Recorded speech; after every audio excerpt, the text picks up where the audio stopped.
Welcome back. इस video में हम लोग जैसा कि आप लोग टॉपिक देख सकते हैं, रिफ्रैक्शन थ्रू प्रिज्म। प्रिज्म एक बहुत इंटरेस्टिंग ऑब्जेक्ट होता है। शायद बचपन में आप लोगों ने रेनबो देखा होगा। आपका जो स्केल भी जो होता है जिससे आप लोग लाइन खींचते हैं, उसके साइड में इस तरह का थोड़ा ट्रायंगल टाइप का बना होता है। उस स्केल पर भी जब लाइट रे गिरता है तो कॉपी पर कभी कभी आप लोगों को 7 कलर दिखता होगा, डिस्पर्सन होता है। तो वही टॉपिक है हम लोगों का, रिफ्रैक्शन थ्रू प्रिज्म। तो सबसे पहले प्रिज्म क्या है? तो ये एक triangular veg shape transparent refracting medium है जिसमें दो फेस इस तरह से इंक्लाइंड होता है। इस तरह से दो फेस इंक्लाइंड होता है, एक ये फेस और एक ये फेस एक दूसरे से एंगल बनाएगा और नीचे वाला हिस्सा बेस होगा। इस फेस पर लाइट इंसिडेंट करेगा और प्रिज्म के अंदर से होते हुए दूसरे फेस से लाइट बाहर आएगा। तो जिन दो फेसेस से लाइट घुसता और निकलता है उसे हम लोग रिफ्रैक्टिंग फेसेस कहते हैं। और रिफ्रैक्टिंग फेसेस जितना एंगल ऑफ इंक्लिनेशन पे होता है उसे एंगल ऑफ प्रिज्म या रिफ्रैक्टिंग एंगल कहा जाता है। तो क्या बताया मैंने प्रिज्म के बारे में? तो जैसा कि आप देख सकते हैं इसका शेप कैसा है। तो a prism is a wedge shaped portion of a transparent refracting medium bounded by two plane faces inclined to each other at certain angle. The two plane faces inclined to each other are called refracting faces of prism. इन दोनों face को जो inclined है एक दूसरे के साथ कुछ angle पर, these two faces are called refracting faces of prism. The angle included between refracting faces is called angle of prism or refracting angle. तो clearly you can see the diagram here. और ये जो सामने वाला face आपको दिख रहा है, ये जो सामने वाला फेस दिख रहा है, this is called principal section. Principal section, ये सामने वाला फेस जो आपको दिख रहा है। तो होगा क्या? जैसा कि आप देख सकते हैं कि एक रिफ्रैक्टिंग फेस पे लाइट आएगा, प्रिज्म के अंदर से होते हुए दूसरे रिफ्रैक्टिंग फेस से लाइट बाहर जाएगा। So let us draw a diagram. तो हम लोग सबसे पहले एक प्रिज्म बना लेते हैं। तो एक लाइन खींचा, ये दूसरा लाइन खींचा, ये हम लोगों ने बेस बना लिया। मैं आप लोगों को principal section of the prism draw किया हूं। जैसा कि मैंने बताया, इस सामने वाले हिस्सा को हम लोग प्रिंसिपल सेक्शन कहते हैं। लाइट इस हिस्सा पे इंसिडेंट करेगा, इस प्लेन सरफेस पर, और इस सरफेस से लाइट बाहर आएगा प्रिज्म के अंदर से होते हुए। तो इसी के हेल्प से हम लोग एक रे डायग्राम बनाएंगे। सो चलिए स्टार्ट करते हैं। एक इंसिडेंट रे इस पर गिराया जिसका नाम दे दिया हमने PQ, सबसे पहला नाम। इसके बाद इस इंक्लाइंड सरफेस पर एक परपेंडिकुलर ड्रॉ किया, पॉइंट ऑफ इंसिडेंस पर we drawn a perpendicular as per rule of refraction, और इंसिडेंट रे और परपेंडिकुलर के बीच यहाँ एंगल ऑफ इंसिडेंस बन रहा होगा आई। तो लाइट को तो सीधा चल जाना चाहिए था, लेकिन क्योंकि लाइट रेयरर मीडियम से एक डेंसर मीडियम में ट्रैवल कर रहा है, तो लाइट को तो सीधा निकल जाना चाहिए था। But as we know, when light travels from rarer medium to denser medium, इसके स्पीड में चेंज होगा, जिसके कारण इसका एंगल ऑफ रिफ्रैक्शन घटेगा, मतलब ये नॉर्मल की तरफ बेंड हो जाएगा लाइट। तो ये लाइट इस तरफ बेंड हो गया।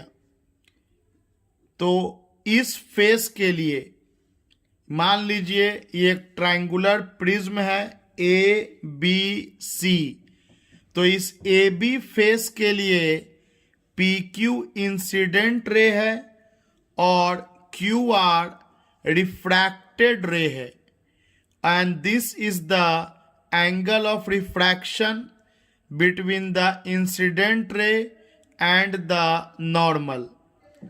अब जब रे एसी फेस पर आया तो एसी फेस के लिए इंसिडेंट रे का काम क्यू आर करेगा। अब हम लोग अगेन एक परपेंडिकुलर ड्रॉ करेंगे। इस फेस पर एक नॉर्मल ड्रॉ किया और इंसिडेंट रे और नॉर्मल के बीच यहाँ एंगल ऑफ इंसिडेंस बनेगा, जिसको मैं आर डैश का नाम दे रहा हूं।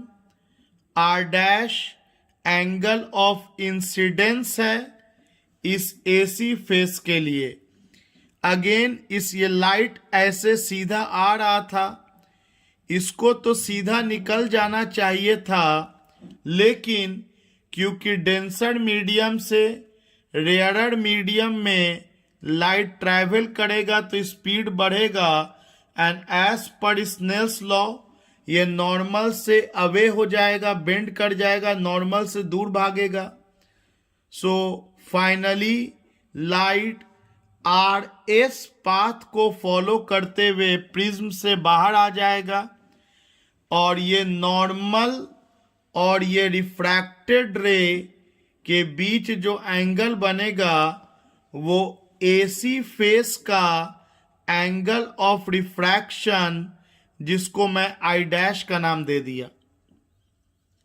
Once again I am repeating the ray diagram कि सबसे पहले पी क्यू इंसिडेंट कराया इस ए बी फेस पर, एक नॉर्मल ड्रॉ किया, light rarer to denser travel कर रहा है, लाइट को सीधा निकल जाना चाहिए था, but as it is travelling from rarer to denser, light normal की तरफ बेंड कर गया, नॉर्मल की तरफ बेंड कर गया, और फिर यही लाइट क्यू आर इंसिडेंट किया एसी फेस पर, ये सीधा निकल जाता, लेकिन अगेन ये डेंसर टू रेयरर ट्रैवल कर रहा है, तो ये अवे फ्रॉम नॉर्मल हो गया, तो जिसको हम लोग अगेन ये डिविएट कर गया, जाना चाहिए था ऐसे मुड़ गया इधर, तो इसको हम लोग एंगल ऑफ रिफ्रैक्शन बोलेंगे, या एंगल ऑफ इमर्जेंस भी बोल सकते हैं, फाइनल एंगल है। तो सोचो अगर ये लाइट नहीं मुड़ता तो ये लाइट ऐसे सीधा निकलता, और लेकिन फाइनली इधर निकल रहा है। इसका मतलब इसको अगर मैं आर एस को पीछे प्रोड्यूस करूं, स्केल रख करके मैं आर एस को पीछे प्रोड्यूस करूं, तो यहां पर कट किया, तो आप सोच सकते हो ऐसा कि लाइट को जाना चाहिए था इधर, लेकिन लाइट ओवरऑल मुड़ गया इधर, and this is what we call angle of deviation. इसे डेल्टा से जनरली इंडिकेट करते हैं एंगल ऑफ डिविएशन। मतलब incident ray, look closely, incident ray और इमर्जेंट रे, फाइनल रे जो निकला, इन दोनों के बीच में जो एंगल बनता है that is called angle of deviation. तो वेरी इंपॉर्टेंट हिस्सा इसका प्रिंसिपल सेक्शन, और ये है एंगल ऑफ प्रिज्म। अलग अलग प्रिज्म का एंगल ऑफ प्रिज्म भी अलग अलग रहेगा, और मैं एंगल ऑफ प्रिज्म को मैं ए से ही इंडिकेट कर दे रहा हूं। A means angle of prism, 30 degree, 45 degree, 60 degree, जो भी डिग्री हो। तो देखिए इसी कहानी को लैंग्वेज में मैंने ऊपर लिख के रखा है, क्या कि let A B C represent the principal section of prism, a ray P Q is incident on face A B पर पी क्यू इंसिडेंट किया, as it enters the denser medium means glass, it bends towards the normal along the path QR, as you can see here कि जब ये denser medium में गया तो bend किया और QR पाथ को फॉलो किया। The ray QR suffers another refraction at face AC, bending away from normal, it emerges along RS। Clearly ये QR एक ब्रॉड डिफ्रैक्शन होगा और ये बेंड करेगा नॉर्मल से अवे, क्योंकि डेंसर टू रेयर जा रहा है, along RS। The angle of deviation delta is the angle between the incident ray and emergent ray.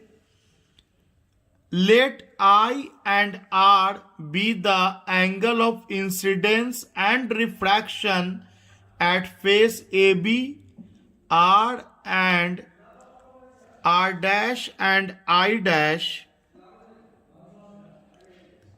R dash and I dash be the angle of incidence and refraction at the face AC। तो जैसा कि आप देख सकते हैं इस face के लिए इंसिडेंट एंगल, रिफ्रैक्टेड एंगल, इस फेस के लिए इंसिडेंट एंगल, रिफ्रैक्टेड एंगल, और A be the angle of prism. So now let us right a name to this point as n। अब आप क्लोजली फिगर को ध्यान से देखिएगा, कुछ रिलेशंस आएंगे जो बहुत इंपॉर्टेंट होंगे प्रिज्म से रिलेटेड न्यूमेरिकल्स को सॉल्व करने में। और न्यूमेरिकल तभी आप सॉल्व कर पाएंगे जब इस डायग्राम से आता हुआ formula along with the diagram आपको क्लियर हो।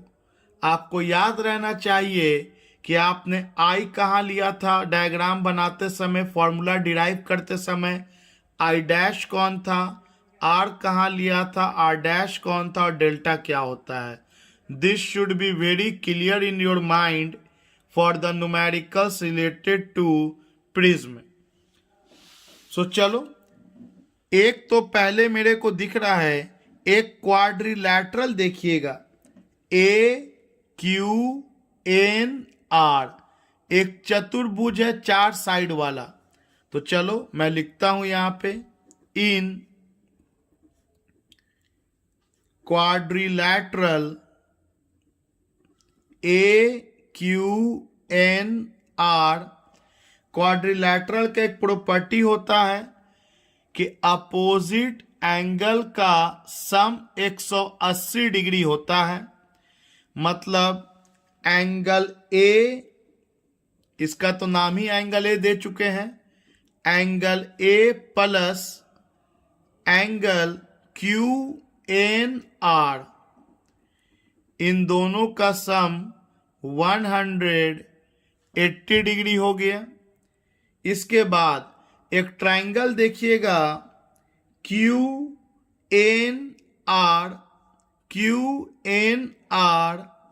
तो चलो in triangle Q N R, इस ट्राइंगल में angle R plus R dash plus angle Q N R का सम 180 डिग्री होगा।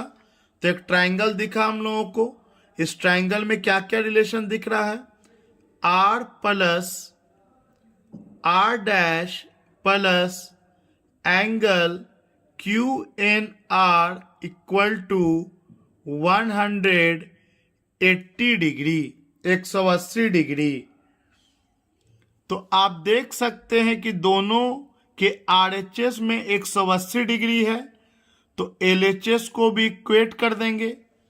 तो हमें क्या मिल जाएगा? हमें पहला इंपॉर्टेंट रिलेशन मिला, R plus R dash equal to A।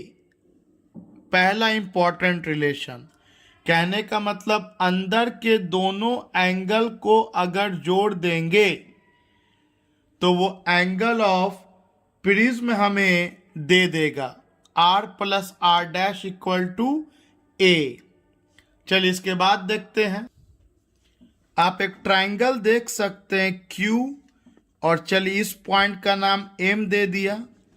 तो Q M R, इत्मीनान से पहले देख लीजिए, Q M R एक ट्राइंगल है।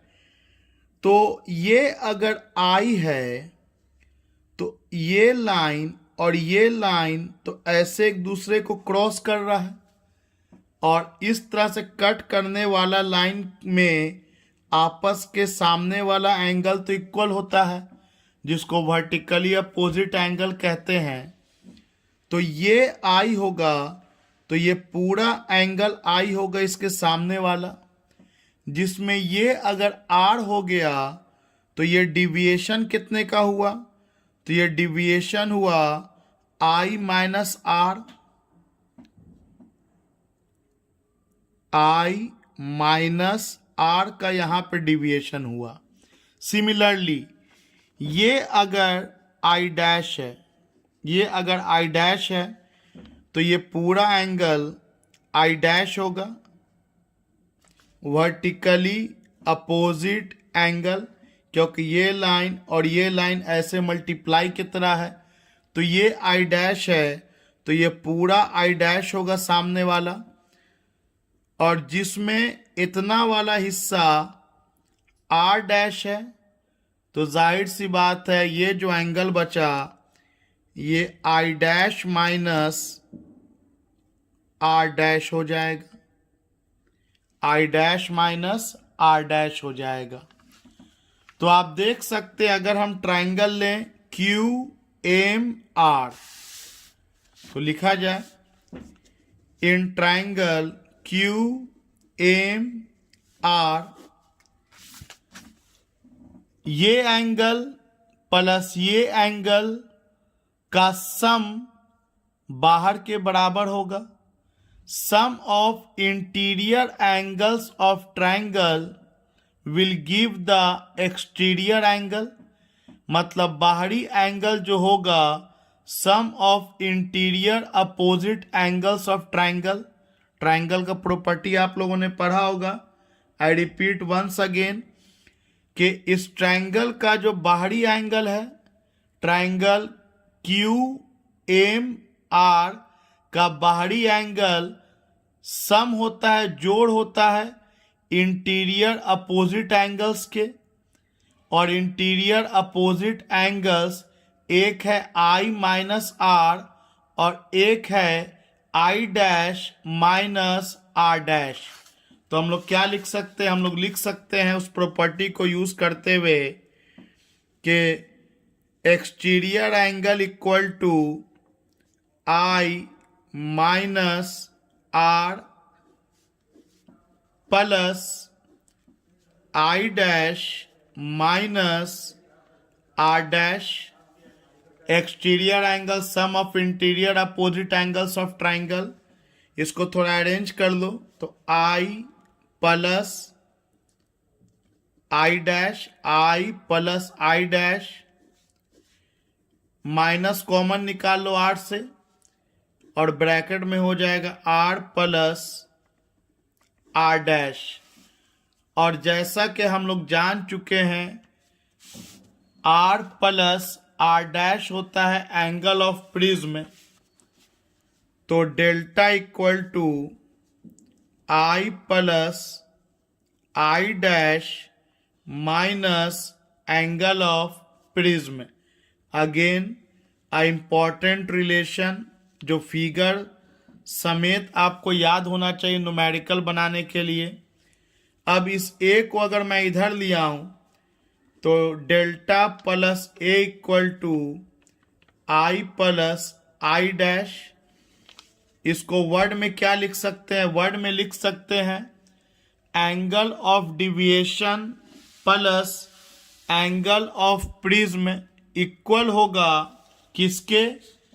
तो incidence angle and emergence angle के सम के बराबर। Hence we can write here angle of deviation plus angle of prism will be equal to angle of incidence plus angle of emergence। Word में लिख सकते थे कि so when a ray of light is refracted through prism the sum मतलब जोड़ of angle of incidence and angle of emergence is equal to the sum of angle of prism and angle of deviation. So before moving further, मैं एक बार और आपको थोड़ा बड़ा और साफ साफ रे डायग्राम सिखा देता हूं, क्योंकि जो भी कॉन्सेप्ट है everything is based on this रे डायग्राम। तो सबसे पहले हम लोगों ने प्रिज्म का एक प्रिंसिपल सेक्शन लिया जिसमें ये हम लोगों का एंगल ऑफ प्रिज्म हो गया ए, और एक ट्रायंगुलर प्रिज्म लिया ए बी सी। इसके बाद हम लोग एक इंसिडेंट रे लिया, नाम कुछ भी करो उसी हिसाब से कहानी लिखाएगा पी क्यू। इस पर हम लोगों ने एक परपेंडिकुलर नॉर्मल ड्रॉ किया। इस रे को सीधा निकल जाना चाहिए था, but due to travelling from rare to denser medium ये रे डिविएट कर गया। और फिर अगेन हम लोग यहाँ पर एक नॉर्मल ड्रॉ करेंगे,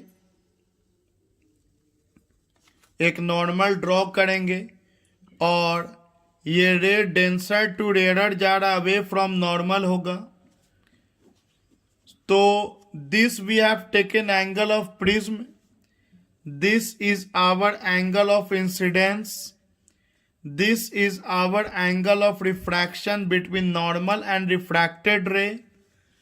again this is our angle of incidence for the second face and this is angle of refraction और emergence for the second face. इसको स्केल रख करके हम लोग पीछे प्रोड्यूस करेंगे, इस फाइनल रे को पीछे प्रोड्यूस करेंगे जहां कट करेगा this is angle of deviation delta. और क्योंकि ये आई है तो ये पूरा एंगल आई होगा, वर्टिकली अपोजिट एंगल, जिसमें ये आर हो गया तो this is I minus R. Similarly ये आई डैश है तो ये पूरा एंगल आई डैश हो जाएगा, और क्योंकि ये आर डैश है तो ये वाला हिस्सा I dash minus R dash हो जाएगा। और फिर हम लोग प्रूफ करने के लिए एक बार क्वाड्रिलैटरल वाला प्रॉपर्टी लिए, एक बार इस ट्राइंगल को लिए और एक बार इस ट्राइंगल को लिए और अपने रिलेशन तक हम लोग पहुंच गए। अब इसी में हम लोग एक स्पेशल केस देखेंगे which is known as angle of minimum deviation, या ये समझिए कि एंगल ऑफ डिविएशन किस तरह से वैरी करेगा एंगल ऑफ इंसिडेंस के ऊपर। तो हम लोग का टॉपिक है अब variation of angle of deviation with the angle of incidence. इसको पहले हम लोग फिगर से थोड़ा समझ लेते, फिर पैराग्राफ को रीडिंग कर लेंगे। ये मान लीजिए एंगल ऑफ इंसिडेंस है, ये प्रिज्म के अंदर रे मुड़ेगा नॉर्मल की तरफ और फिर ये फाइनली प्रिज्म से बाहर आ जाएगा इमर्जेंट रे के फॉर्म में। ये इंसिडेंट रे को आगे बढ़ाएंगे, इमर्जेंट रे को पीछे प्रोड्यूस करेंगे। इसको हम लोग एंगल ऑफ डिविएशन कहते हैं, जैसा कि हम लोग सीख चुके हैं। तो ये पाया गया कि जब आप एंगल ऑफ इंसिडेंस को बढ़ाइएगा, पहले इंक्रीज कीजिएगा एंगल ऑफ इंसिडेंस को, तो ये डिविएशन डिक्रीज करेगा, डेल्टा डिक्रीज करेगा। और एक ऐसा वक्त आएगा कि जब एक particular value of angle of incidence के लिए ये एंगल ऑफ डिविएशन मिनिमम हो जाएगा, ये एंगल ऑफ डिविएशन मिनिमम हो जाएगा। उसके बाद फिर अब अगर आप बढ़ाइएगा आई के वैल्यू को, तो फिर एंगल ऑफ डिविएशन इंक्रीज करता है। और जैसा कि हम लोग इक्वेशन जानते हैं, प्रूफ कर चुके हैं कि angle of deviation I plus I dash minus A. तो अगर आई और आई डैश को हम लोग इंटरचेंज कर दें, मान लो कि ये 30 है और ये 60 है, अगर थोड़ा देर के बाद इसको हम 60 कर दें और इसको हम 30 कर दें, तो आपका टोटल तो बदल नहीं रहा है, the whole answer is remaining the same. तो अगर एंगल इस सरफेस के लिए एंगल ऑफ इंसिडेंस, अगर मैं इधर से ना इंसिडेंट करा करके इधर से लाइट को इंसिडेंट कराऊं, तो ये काम करेगा इंसिडेंस एंगल का और ये काम करेगा इमर्जेंस एंगल का। आई रिपीट, हम लोग जो डायग्राम पढ़े हैं उसमें इस फेस से रे को इंसिडेंट कराया है, तो इस फेस पर ये एंगल ऑफ इंसिडेंस आई हो गया और ये angle of emergence I dash हो गया। लेकिन अगर मैं इसको इधर से ना करा करके इधर से अगर मैं इंसिडेंट कराऊं, तो ये आई डैश काम करेगा एंगल ऑफ इंसिडेंस का और आई काम करेगा एंगल ऑफ इमर्जेंस का, फाइनल एंगल से जो निकलेगा लाइट। और जैसा कि हम लोग पढ़ चुके हैं कि लाइट को अगर इधर हम 30 डिग्री पे इंसिडेंट कराएंगे और इधर अगर 60 डिग्री से बाहर निकल रहा है, तो अगर उल्टा कराएं, इधर 60 डिग्री से इंसिडेंट कराएंगे तो इधर लाइट 30 डिग्री के एंगल से बाहर निकलेगा, क्योंकि लाइट प्रिंसिपल ऑफ रिवर्सिबिलिटी को फॉलो करता है। जिस रास्ते से लाइट ट्रैवल इधर से इधर करेगा, उसी रास्ते से लाइट इधर से इधर ट्रैवल कर जाएगा। क्योंकि अगर मैं यहाँ पे एक मिरर रखूं 90 डिग्री के एंगल पर, तो लाइट अपने रास्ते को रिट्रेस कर जाएगा। तो ये फैक्ट है जो ये बताता है कि आई के वैल्यू को जब पहले इंक्रीज करेंगे तो डेल्टा डिक्रीज करेगा, और एक ऐसा वक्त आएगा कि जब आई का वैल्यू आई डैश के बराबर हो जाएगा तो आपका एंगल ऑफ डिविएशन मिनिमम हो जाएगा, और फिर आपका आई का वैल्यू और इंक्रीज कीजिएगा तो फिर डिविएशन एंगल मिनिमम से बढ़ने लगेगा। मतलब ये फैक्ट याद रखिए कि मिनिमम एंगल ऑफ डिविएशन तब होगा जब एंगल ऑफ इंसिडेंस और एंगल ऑफ इमर्जेंस बराबर होगा। और एक बात और याद रखिए कि जब एंगल ऑफ इंसिडेंस और एंगल ऑफ इमर्जेंस बराबर होगा तो ये जो रे है ये प्रिज्म के बेस के पैरेलल हो जाएगा। मतलब न्यूमेरिकल बनाने के पॉइंट ऑफ व्यू से keep two things in mind. First कि मिनिमम डिविएशन तब होगा जब एंगल ऑफ इंसिडेंस और एंगल ऑफ इमर्जेंस बराबर होगा। सेकंड, जब ये दोनों एंगल बराबर होगा तो प्रिज्म के अंदर का जो रे होगा वो बेस के पैरेलल हो जाएगा। मतलब अगर क्वेश्चन में लिख दिया कि ray inside the prism is parallel to base तो समझ जाइए कि ये मिनिमम एंगल ऑफ डिविएशन का केस है। या ये लिख दिया कि angle of incidence is equal to angle of emergence, then it is also the case of angle of minimum deviation. तो देखिए मैंने इसके बारे में क्या लिखा है, पैराग्राफ पढ़ लेते हैं। फॉर ए गिवन प्रिज्म, अगर एक प्रिज्म ले लिया जाए, and for a given colour of light, और एक कलर को सिलेक्ट कर लिया जाए, द एंगल डेल्टा जो डिविएशन होगा depends on angle of incidence only. Deviation जो होगा वो केवल एंगल ऑफ इंसिडेंस पे डिपेंड करेगा। एज आई इंक्रीजेस, पहले अगर आई को हम लोग बढ़ाएंगे, the angle delta first decreases and reaches a minimum value delta M. I को इंक्रीज करने पर एंगल ऑफ डिविएशन घटेगा और अपने मिनिमम वैल्यू पर चला आएगा। आफ्टर दैट, उसके बाद अगर आप आई को उस वैल्यू से बढ़ाइएगा तो वो डेल्टा का वैल्यू अगेन इंक्रीज करेगा। Clearly for given value of delta, for a given value of delta corresponds to angle of incidence I and I dash।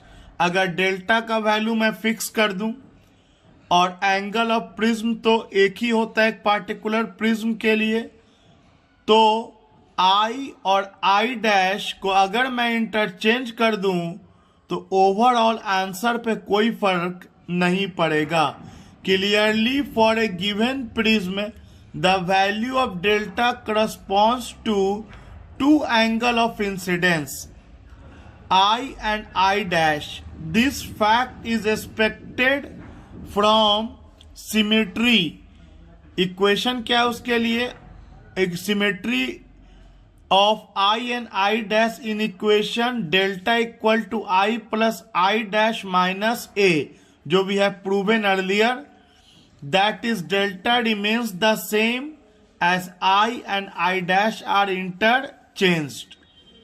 तो देखो वो तो एक कहानी था जो मैंने आपको बताने की कोशिश की कि मिनिमम डिविएशन का मतलब कब आएगा, तो ये तब आएगा जब I और I डैश बराबर होगा। डिविएशन क्या होता है ये हम लोग को तो दिमाग में आ चुका है कि इंसिडेंट रे और इमर्जेंट रे के बीच का जो एंगल बनता है, और ये मिनिमम तब होगा जब आई और आई डैश बराबर होगा और उस पल ये जो रे है वो बेस के पैरेलल जाएगा। ये दो बात याद रखिएगा। डिफिनीशन क्या है एंगल ऑफ मिनिमम डिविएशन का? तो the minimum value of angle of deviation का मिनिमम वैल्यू सफर्ड बाय ए रे on passing through a prism, जब एक रे प्रिज्म से पास कर रहा हो तब वो डेल्टा का जो मिनिमम वैल्यू होगा that is called angle of deviation. तो आइए अब हम लोग मिनिमम एंगल ऑफ डिविएशन और रिफ्रैक्टिव इंडेक्स के बीच में रिलेशन देखते हैं। Relation between angle of minimum deviation and refractive index।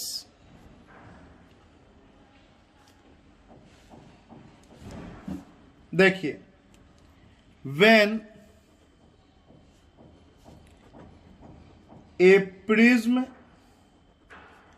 is in position of minimum deviation, a ray of light passes symmetrically कहने का मतलब है parallel to base through prism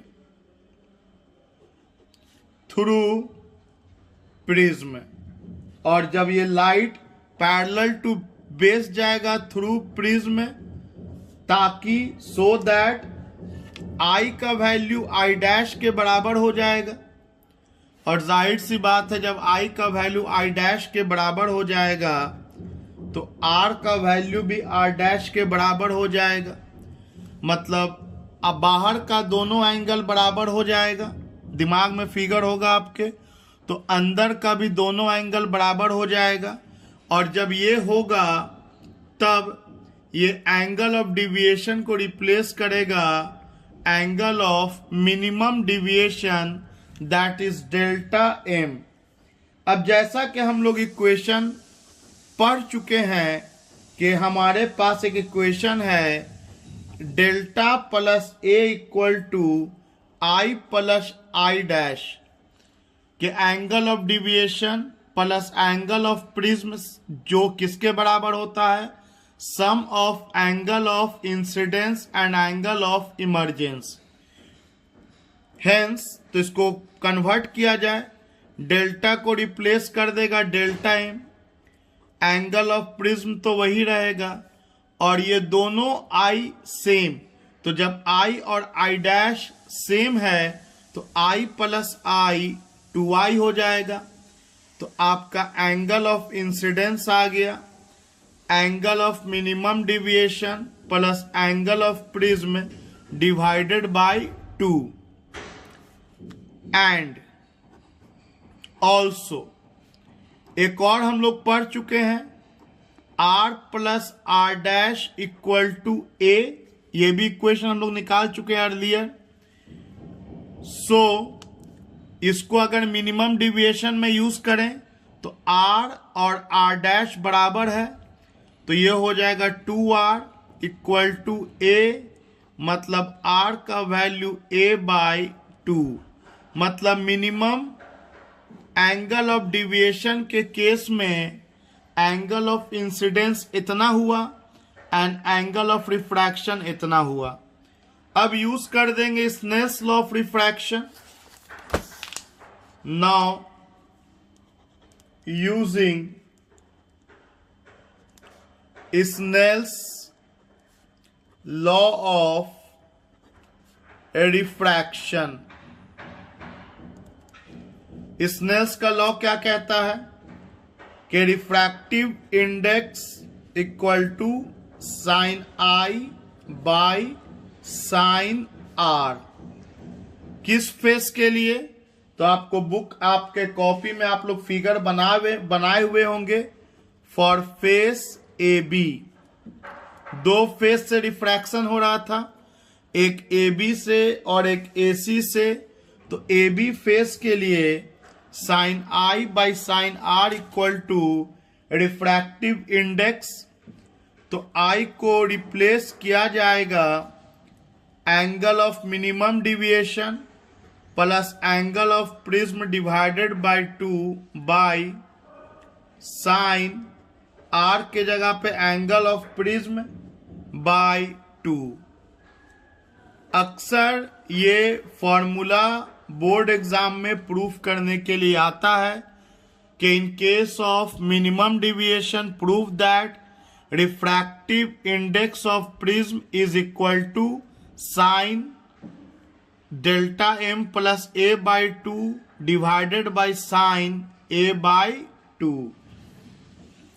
इसका मतलब मिनिमम एंगल ऑफ डिविएशन और angle of prism अगर पता हो तो we can calculate the refractive index. I repeat, minimum angle of deviation and angle of prism पता हो तो we can calculate the refractive index. और इन दोनों को पता करने के लिए एक इंस्ट्रूमेंट का यूज होता है spectrometer. Spectrometer refractive index of the prism या गिलास का पता करने के लिए यूज किया जाता है। तो अब हम लोग देखते हैं deviation produced by prism for very small angle of incidence। कहने का मतलब यह है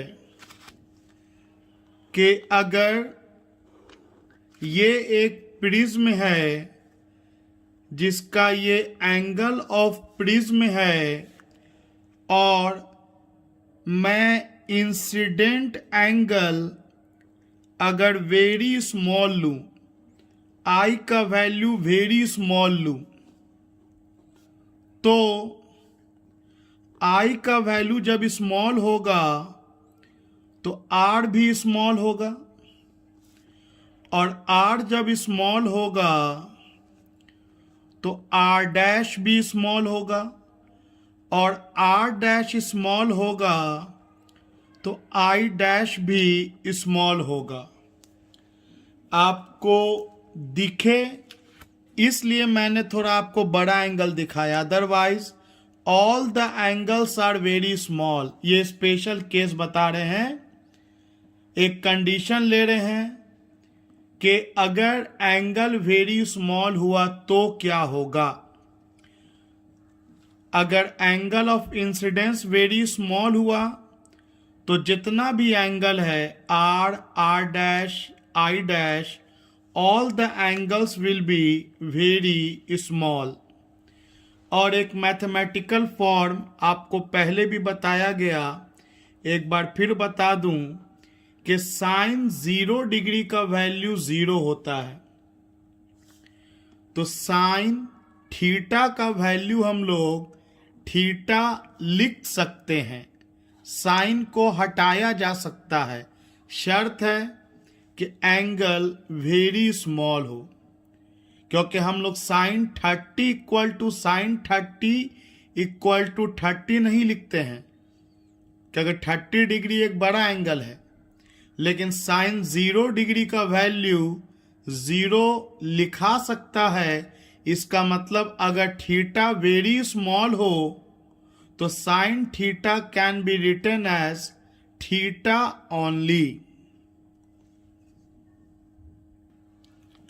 आइए इसी बात को ऐसे लिख सकते हैं, suppose the light is incident at small angle आई।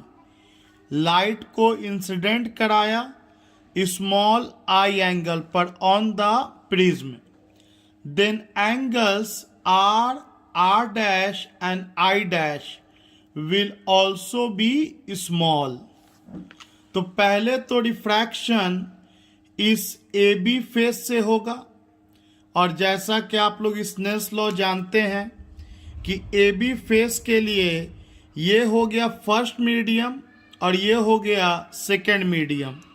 तो सेकेंड मीडियम का refractive index mu, first medium का रिफ्रैक्टिव इंडेक्स 1, क्योंकि एयर का रिफ्रैक्टिव इंडेक्स 1 होता है, और फर्स्ट मीडियम का angle of incidence I, second medium का angle of refraction are.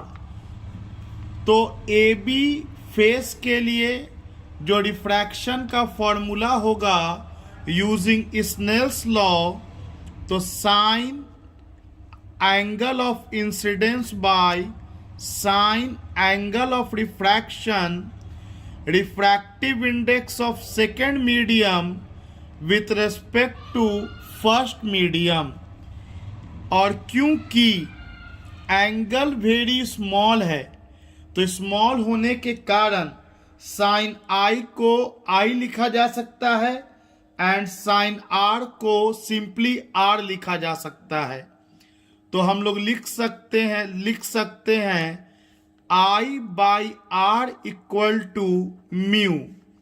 Means हम लोगों को मिला I equal to mu R, equation number 1।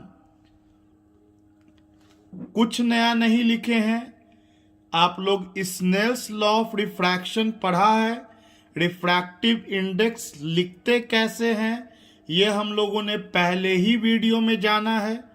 बस यहाँ पर एक स्पेशल केस है कि जब एंगल वेरी स्मॉल होता है तो साइन थीटा को थीटा लिखा जा सकता है, तो साइन आई को आई लिखा जा सकता है एंड साइन आर को सिंपली आर लिखा जा सकता है।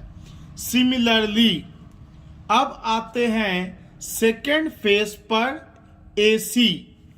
तो AC पर जो रिफ्रैक्शन होगा उसमें एंगल ऑफ इंसिडेंस का काम R डैश करेगा, एंगल ऑफ रिफ्रैक्शन का काम I डैश करेगा, और सेकेंड मीडियम का refractive index 1 and first medium का रिफ्रैक्टिव इंडेक्स म्यू।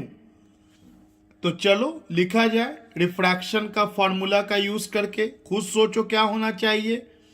तो साइन एंगल ऑफ इंसिडेंस, तो angle of incidence R dash है, तो R डैश लिखाया, bye sine angle of refraction, तो एंगल ऑफ रिफ्रैक्शन आप देख सकते हैं I डैश है, इक्वल टू सेकेंड मीडियम का रिफ्रैक्टिव इंडेक्स, तो वो तो एयर है 1, फर्स्ट मीडियम का रिफ्रैक्टिव इंडेक्स, तो गिलास का रिफ्रैक्टिव इंडेक्स म्यू लिया गया, तो म्यू।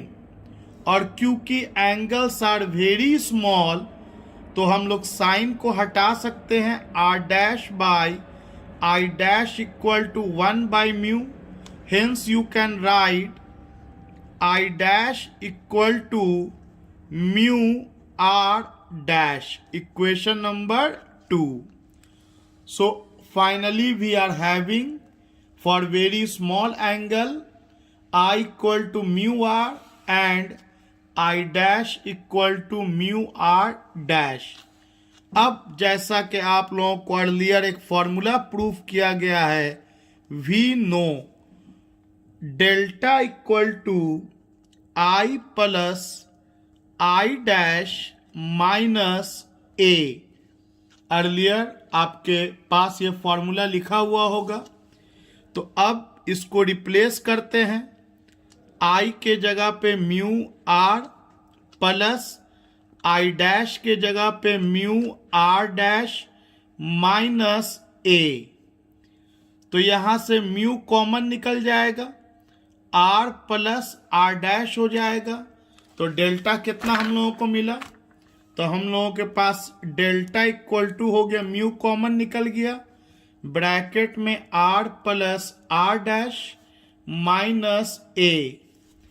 एक फॉर्मूला और आप लोगों के पास होगा, ऑल्सो वी नो, आप लोगों को ये भी एक फॉर्मूला पढ़ाया गया था इसी वीडियो में, R plus R dash equal to angle of prism होता है।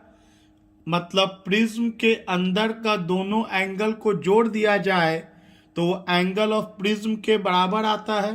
Hence we can replace R plus R dash with angle of prism.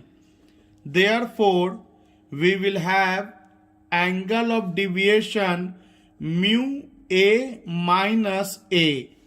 So finally आपका एंगल ऑफ प्रिज्म कॉमन निकल जाएगा। So we are having this relation for small angle of incidence. Clearly you can see कि ये जो angle of deviation है ये incident angle पर depend नहीं कर रहा है, ये दो फैक्टर पर डिपेंड करता है, refractive index and angle of prism. तो यहां पे हम लोग नोट में एक बात लिख सकते हैं, clearly deviation produced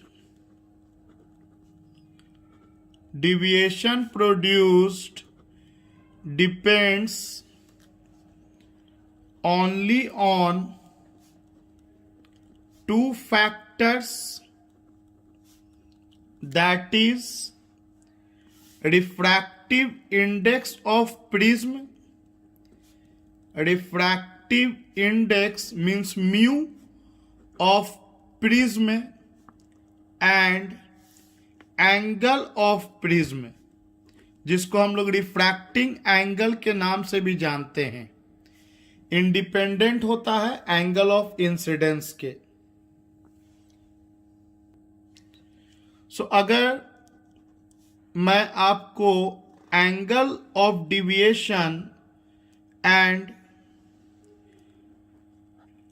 incidence angle के बीच में ग्राफ बनाने के लिए दूं, तो इस टॉपिक के पहले हम लोगों ने जो पढ़ा था वो ये पढ़ा था कि delta equal to I plus I dash minus A, और एंगल ऑफ मिनिमम डिविएशन के लिए आप लोगों को कॉन्सेप्ट दिया था मैंने।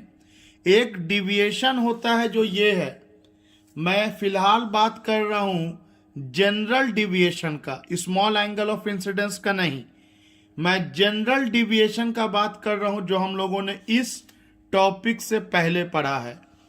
उसमें यह बताया गया था कि एंगल ऑफ इंसिडेंस अगर हम लोग बढ़ाएंगे तो एंगल ऑफ डिविएशन घटता है और घटते घटते एक मिनिमम वैल्यू पर पहुंचता है। तो चलिए इसको बनाते हैं कि सर्टेन एंगल ऑफ इंसिडेंस पर अगर डिविएशन इतना है तो एंगल ऑफ इंसिडेंस को जब बढ़ाएंगे तो डिविएशन पहले घटेगा और एक ऐसा वक्त आएगा जब डिविएशन मिनिमम होगा, मिनिमम डिविएशन ऑफ होगा, एंगल ऑफ मिनिमम डिविएशन। और ये एंगल ऑफ मिनिमम डिविएशन के वक्त हम लोग ये भी पढ़े थे कि एंगल ऑफ इंसिडेंस और एंगल ऑफ इमर्जेंस बराबर हो जाता है, और इसके बाद फिर आप जब एंगल ऑफ इंसिडेंस को बढ़ाइएगा तो फिर एंगल ऑफ डिविएशन इंक्रीज करेगा। सो this is the graph between angle of deviation and angle of incidence, where you can clearly see कि दो करस्पॉन्डिंग एंगल होता है। अगर I dash angle of incidence होगा तो इसके लिए एंगल ऑफ इमर्जेंस का काम आई करेगा और डिविएशन वही रह जाएगा, क्योंकि आई या आई डैश को अदला बदली करेंगे तो इसके आंसर पे थोड़ी कोई फर्क आएगा। आप इसको 5 डिग्री ले लो और इसको 15 डिग्री ले लो, या इसी को 5 डिग्री ले लो और इसको 15 डिग्री ले लो तो डिविएशन तो दोनों केस में सेम ही ना होगा। सो ये ग्राफ यही बता रहा है कि आई के लिए अगर डिविएशन डेल्टा है तो अगर एंगल ऑफ इंसिडेंस का काम आई डैश करेगा तो उसके लिए भी डिविएशन डेल्टा ही होगा और एंगल ऑफ इंसिडेंस जो है वो एंगल ऑफ इमर्जेंस की तरह बिहेव करेगा। तो एग्जाम में सिंपली इतना डिटेल में एक्सप्लेन करने के लिए नहीं आता है, सिर्फ एग्जाम में जनरली ग्राफ आता है कि show the graph showing the angle of deviation with the angle of incidence. तो इस ग्राफ में नोटिस करने की बात यही है कि जब एंगल ऑफ इंसिडेंस का वैल्यू बढ़ेगा तो एंगल ऑफ डिविएशन घटेगा और एक ऐसा टाइम आएगा जब एंगल ऑफ इंसिडेंस और एंगल ऑफ इमर्जेंस बराबर हो जाएगा और उस पल जो रे होगा प्रिज्म के अंदर वो बेस के पैरेलल होगा, तब वो मिनिमम एंगल ऑफ डिविएशन पे पहुंच जाएगा। और फिर जब इसके बाद आई का वैल्यू हम लोग बढ़ाएंगे तो यूजिंग द सिमेट्रिकल प्रॉपर्टी आपका फिर एंगल ऑफ डिविएशन इंक्रीज करेगा। तो अगला टॉपिक है हमारा डिस्पर्सन ऑफ वाइट लाइट। देखिए ये एक प्रिज्म है, इस प्रिज्म में जब वाइट कलर के लाइट को इंसिडेंट कराएंगे, कोई सनलाइट जब इसमें इंसिडेंट करेगा तब ये 7 कलर में डिविएट कर जाएगा। इसको जाना चाहिए था ऐसा, लेकिन ये डिविएट कर जाएगा और 7 कंपोनेंट कलर्स में ये ब्रेक करेगा, जो आपको एक वाइट स्क्रीन पर ऑब्टेन होगा, एक वाइट स्क्रीन पर मिलेगा। ये 7 कलर में क्यों डिविएट करता है, ब्रेक करता है, इसका रीजन अभी हम लोग सीखेंगे।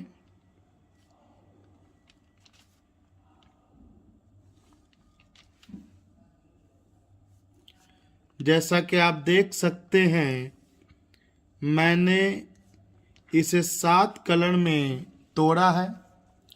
सबसे ज़्यादा जो डिविएट करेगा वो है वायलेट और सबसे कम जो डिविएट करेगा वो है रेड।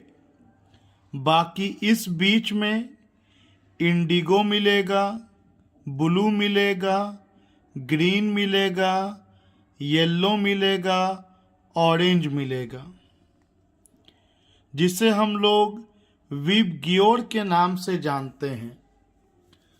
तो आपको मैंने फिलहाल एक फैक्ट बताया ये कि जब एक वाइट लाइट को आप एक प्रिज्म पर इंसिडेंट कीजिएगा तो ये 7 कंपोनेंट कलर्स में ब्रेक कर जाएगा और इसी फेनोमेनन को डिस्पर्सन ऑफ लाइट के नाम से जाना जाता है।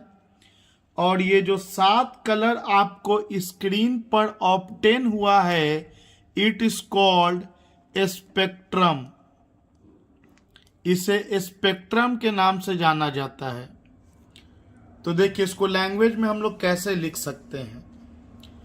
When a narrow beam of white sunlight is incident on a glass prism, the emergent light when made to fall on a screen shows several colored bands।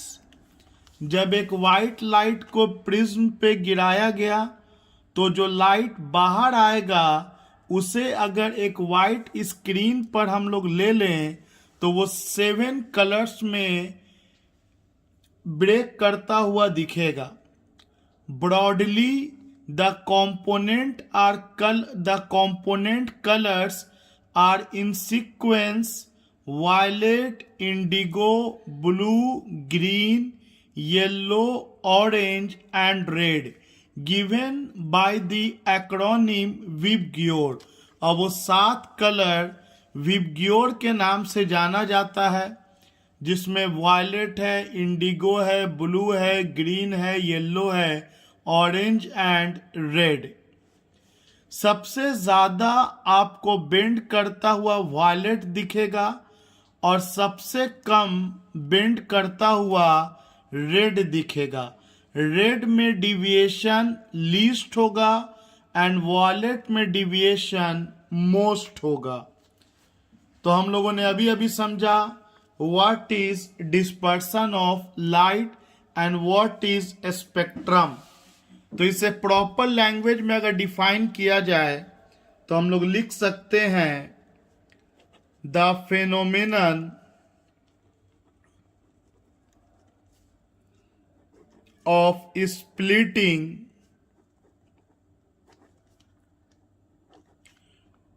of white light into its component colors on passing through refracting medium is called dispersion of light। जब white light 7 colour में बटेगा, जब एक refracting medium के through इसे पास कराया जाएगा, इस प्रक्रिया को, इस फेनोमेनन को डिस्पर्सन ऑफ लाइट कहा जाता है। The pattern of the colored bands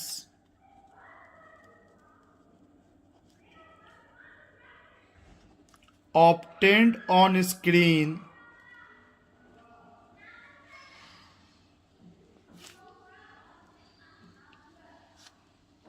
is called spectrum। जो कलर बैंड स्क्रीन पर हमें ऑब्टेन होगा, that is known as spectrum. अब आइए सीखते हैं कि ये 7 कलर में डिविएट होने का कारण क्या है। तो टॉपिक का नाम हमारे है काउज ऑफ डिस्पर्सन।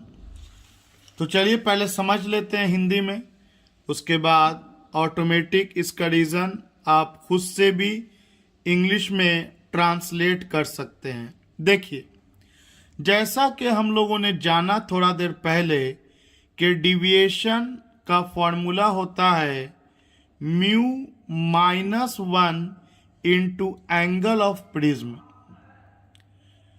और रिफ्रैक्टिव इंडेक्स इन्वर्सली प्रोपोर्शनल होता है वेवलेंथ के सर्टेन पावर के।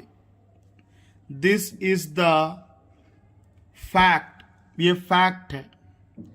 इस फैक्ट के बारे में एनसीईआरटी ने कुछ फॉर्मूला नहीं दिया है, लेकिन मैं आपको बताऊंगा।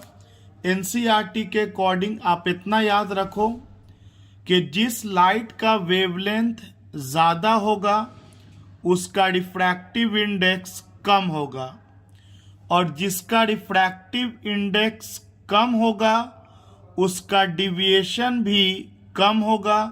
Clearly you can see from here. Angle of prism तो फिक्स होगा एक पार्टिकुलर प्रिज्म के लिए। वंस अगेन आई रिपीट, जैसा कि आप लोग जानते हैं कि विबग्योर वायलेट से रेड की तरफ जब आप बढ़ते हैं तो आपका वेवलेंथ जो है, लैम्डा जो है, ये इंक्रीज करता है जब आप वायलेट से रेड की तरफ बढ़ते हैं। या आप उल्टा बोलिए कि जब आप रेड से वायलेट की तरफ बढ़िएगा तो आपका जो वेवलेंथ है वो डिक्रीज करेगा। जैसा कि हम लोग और भी प्रीवियस चैप्टर्स में स्टडी किया है। तो सबसे बड़ा वेवलेंथ विजिबल लाइट में रेड का होता है और सबसे छोटा वेवलेंथ वायलेट का होता है। और जैसा कि मैं आपको एक रिलेशन बता रहा हूँ, एक फैक्ट बता रहा हूँ कि वेवलेंथ जब छोटा होगा तो रिफ्रैक्टिव इंडेक्स बड़ा होगा, और जब रिफ्रैक्टिव इंडेक्स बड़ा होगा तो डिविएशन भी बड़ा होगा।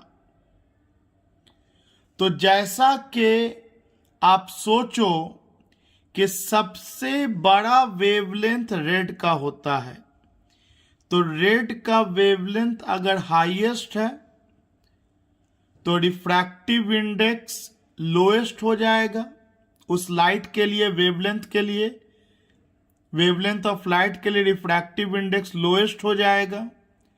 और रिफ्रैक्टिव इंडेक्स जब कम होगा तो आपका डिविएशन भी कम होगा। मतलब सबसे कम कौन डिविएट करेगा? तो सबसे कम डिविएट करेगा रेड लाइट। आप इसके कॉन्ट्रास्ट में वायलेट के बारे में सोचो। वायलेट का वेवलेंथ सबसे छोटा होगा इस विजिबल रीजन में।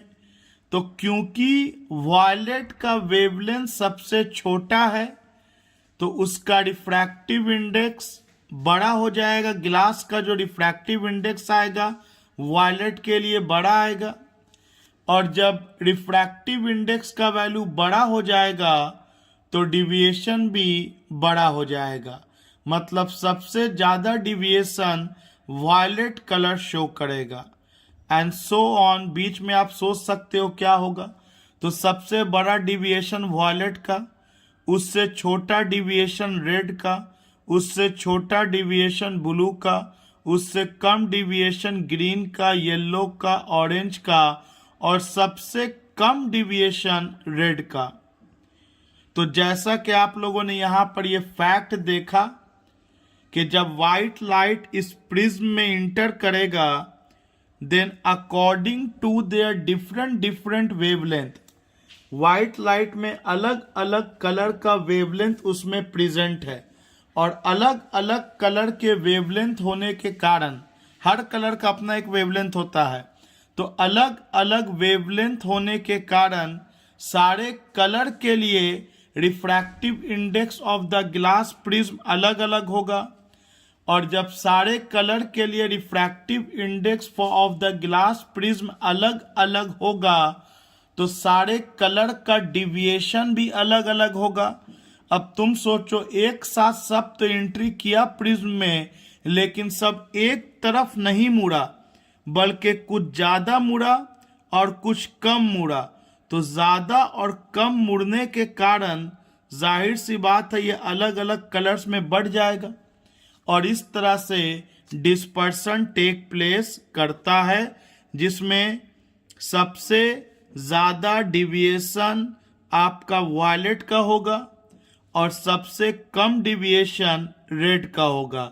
जैसा कि आप देख सकते हैं, इंसिडेंट लाइट को ऐसे चला जाना चाहिए था, लेकिन ये रेड डिविएट किया इतना, और जबकि वायलेट डिविएट किया सबसे ज़्यादा। वायलेट में डिविएशन सबसे ज़्यादा होगा और रेड में डिविएशन सबसे कम। तो आइए इसको प्रॉपर लैंग्वेज में हम लोग लिखते हैं। तो कैसे लिखेंगे? Each colour of light has definite wavelength. In visible spectrum red light is at longest wavelength of 700 nanometer, while violet light has short wavelength or shortest wavelength of 400 nanometer। तो wavelength भैया रेड का और violet का अलग अलग है। एक का सबसे ज़्यादा वेवलेंथ 700 नैनोमीटर और वायलेट का 400 nanometre. Dispersion takes place because of refractive index। Of refracting medium. Dispersion होता है रिफ्रैक्टिंग मीडियम जो है, जो प्रिज्म है, उसके रिफ्रैक्टिव इंडेक्स के कारण, क्योंकि refractive index is different for different wavelength. अलग अलग वेवलेंथ के लिए प्रिज्म का रिफ्रैक्टिव इंडेक्स भी अलग अलग होगा। और इसके लिए एक रिलेशन जो आप इन फ्यूचर अपने हायर क्लासेस में स्टडी कीजिएगा, कॉचीज रिलेशन। कॉचीज रिलेशन यही बताता है कि रिफ्रैक्टिव इंडेक्स और वेवलेंथ के बीच में ये रिलेशन है। ये आपके बुक में नहीं है, आप बस इतना देखिए कि रिफ्रैक्टिव इंडेक्स और वेवलेंथ एक दूसरे के इन्वर्सली प्रोपोर्शनल है, जिसको मैंने इन शॉर्ट ऐसे लिख दिया कि रिफ्रैक्टिव इंडेक्स इन्वर्सली प्रोपोर्शनल 1/λ पे पावर समथिंग। एक्चुअल रिलेशन होता है mu equal to A plus B by lambda square plus C by lambda पे पावर 4। जैसा कि आप देख सकते हैं कि वेवलेंथ अगर ज़्यादा होगा तो रिफ्रैक्टिव इंडेक्स कम होगा, और रिफ्रैक्टिव इंडेक्स कम होगा तो डिविएशन भी कम होगा। और यही कारण है कि रेड का सबसे बड़ा वेवलेंथ होता है, सबसे छोटा रिफ्रैक्टिव इंडेक्स होगा, सबसे कम डिविएशन होगा। सो इसको हम लोग लिख सकते हैं इस तरह से इन शॉर्ट के वेवलेंथ ऑफ रेड हाईएस्ट होता है इन कंपैरिजन टू वायलेट। ये दोनों एक्सट्रीम कलर्स है, और जिसका वेवलेंथ ज़्यादा होगा उसका रिफ्रैक्टिव इंडेक्स कम होगा। तो रेड का वेवलेंथ बड़ा तो रेड का रिफ्रैक्टिव इंडेक्स छोटा हो जाएगा। रिफ्रैक्टिव इंडेक्स कलर का नहीं होता, याद रखिएगा, प्रिज्म का।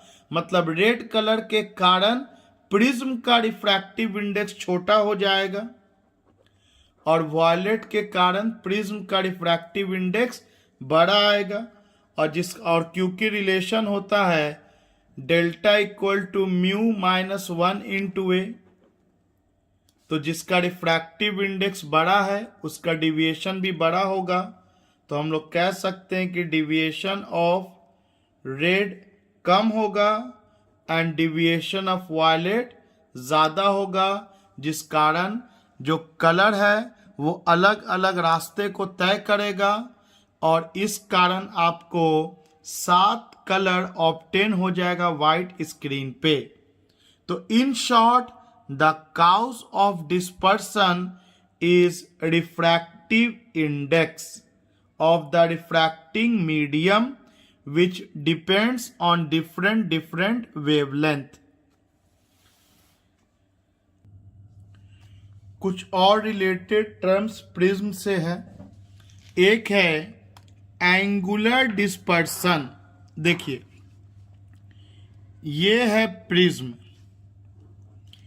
इसमें जब वाइट लाइट इंटर किया तो सबसे कम डिविएट रेड हुआ, और सबसे ज़्यादा डिविएशन वायलेट का हुआ, क्योंकि अलग अलग वेवलेंथ के कारण रिफ्रैक्टिव इंडेक्स ऑफ प्रिज्म अलग अलग होगा, जिसके कारण डिविएशन अलग अलग होगा।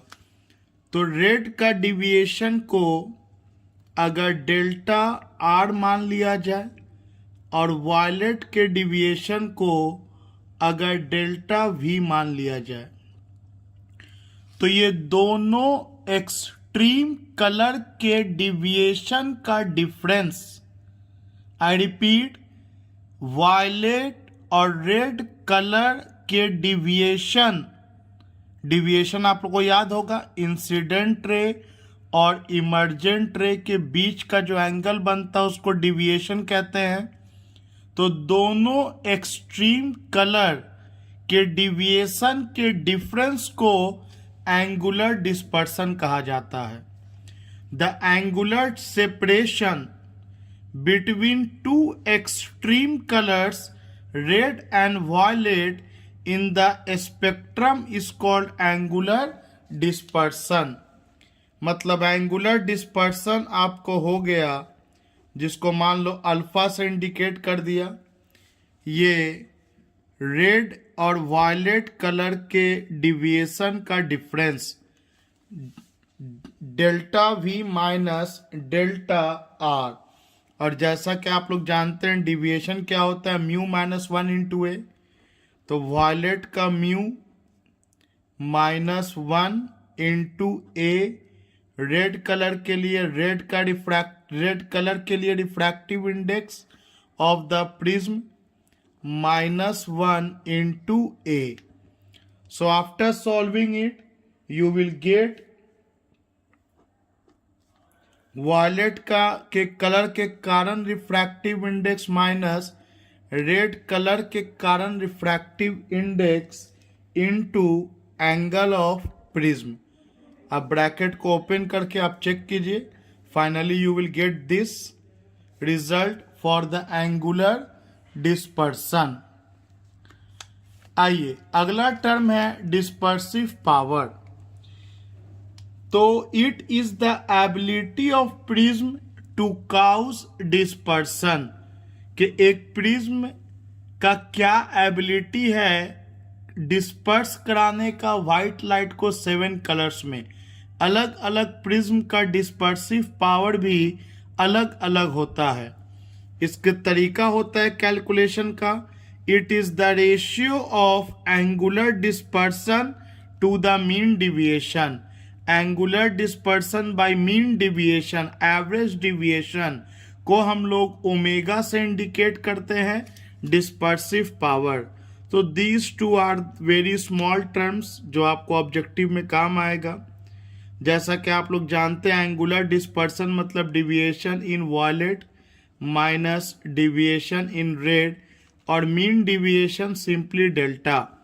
तो दिमाग में आता है कि मीन डिविएशन में कौन सा कलर लेंगे सर, तो मीन डिविएशन में हम लोग येलो कलर को लेते हैं। येलो कलर को मीन लाइट भी कहा जाता है, क्योंकि जब आप रेड का रिफ्रैक्टिव इंडेक्स और वायलेट के रिफ्रैक्टिव इंडेक्स को जोड़ के 2 से डिवाइड कीजिएगा तो वो रेड कलर के लिए आपको रिफ्रैक्टिव इंडेक्स निकल जाता है। उसका आंसर मैच करता है रेड कलर के रिफ्रैक्टिव इंडेक्स से। तो रेड कलर को हम लोग मीन कलर भी बोलते हैं या मीन लाइट भी बोलते हैं।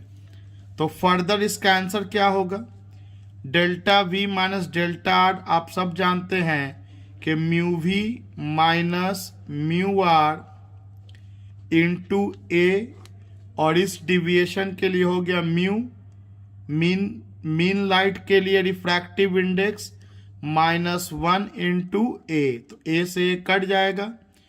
और जैसा कि मैंने कहा कि वायलेट कलर के लिए refractive index of the prism minus red colour के लिए refractive index of the prism divided bye mean light. और अगर मीन लाइट ना दे तो मान के चलना है दैट इज येलो लाइट। और अगर येलो लाइट का वैल्यू ना दिया रहे रिफ्रैक्टिव इंडेक्स, तो इसके लिए हम लोग क्या करते हैं, येलो लाइट का अगर रिफ्रैक्टिव इंडेक्स निकालना है मीन लाइट का, तो हम लोग रेड कलर का refractive index plus violet colour का रिफ्रैक्टिव इंडेक्स को ऐड करके 2 से डिवाइड कर देंगे, that is called mean light और एवरेज लाइट। तो व्हाट इज मीन लाइट, तो yellow colour is called mean light. आइए अब हम लोग प्रिज्म में बहुत सारा टॉपिक्स देखें, उससे रिलेटेड कुछ बेसिक न्यूमेरिकल्स को सीख लिया जाए।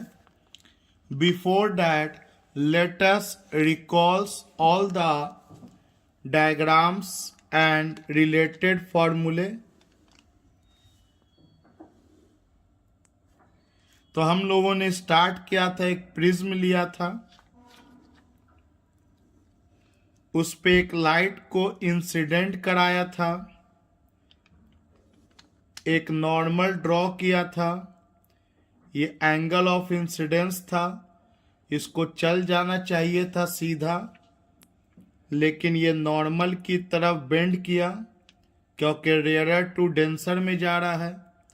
फिर सेकेंड सरफेस पे रिफ्रैक्शन होगा, अगेन एक नॉर्मल ड्रॉ करेंगे हम लोग। अब ये डेंसर टू रेयरर में जा रहा है तो जो लाइट है वो नॉर्मल से अवे चला जाएगा। इस अंदर वाले एंगल को हम लोग आर लिए थे, this one was R dash, और एंगल ऑफ इमर्जेंस को आई डैश लिया गया था और इसको हम लोग पीछे प्रोड्यूस किया था, this was angle of deviation और here is angle of prism. तो हमारे पास आई है, आर है, आर डैश है, आई डैश है, डेल्टा है एंड ए है। हम लोगों ने रिलेशन निकाला था कौन कौन सा, तो एक तो हम लोगों ने ये समझा था कि आर प्लस आर डैश को जब जोड़ेंगे तो वो एंगल ऑफ प्रिज्म के बराबर आ जाता है। दूसरा हम लोगों ने ये सीखा था कि angle of deviation and angle of prism को जब ऐड करेंगे तो वो angle of incidence and angle of emergence के बराबर आ जाएगा।